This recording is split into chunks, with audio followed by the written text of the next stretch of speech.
और शेख रशीद ने मुल्क में खाना जंगी के खतरे से आगाह कर दिया। लाहौर में मीडिया से गुफ्तगू में मुखालफीन को आड़े हाथों ले लिया।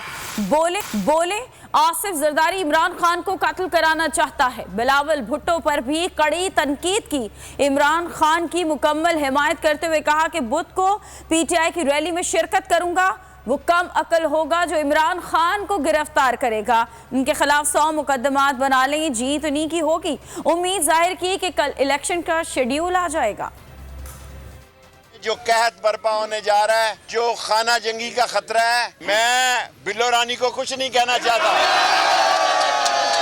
बिल्लो रानी को बताना चाहता हूं कि 18 को मेरी पेशी है, 19, 20, 21 पांचों दिन इमरान खान ने मुझे लाहौर मीटिंग में बुला लिया है। बाकी चारों मुझे अगर जमानत एक दफा नहीं जितनी दफा चाहते हो मनसूख कर दो। मैंने एक ही जुर्म किया है, वही बात की है जो इमरान खान ने की है कि आसिफ जरदारी कत्ल करवाना चाहता है। और आज भी साम्राज्य की ताकतें ये चाहती हैं कि इस मुल्क को इमरान खान जैसा मकबूल और मजबूत लीडर न मिले।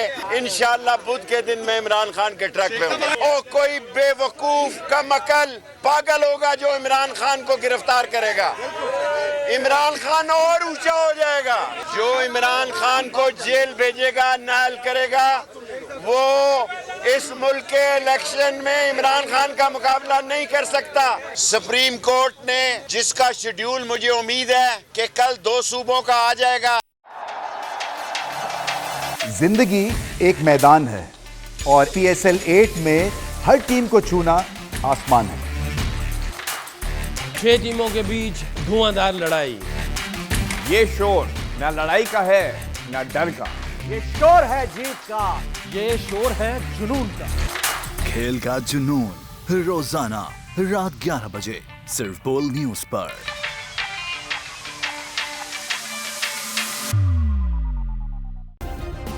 सब्सक्राइब करें और बेल दबाएं ताकि कोई खबर रह न जाए।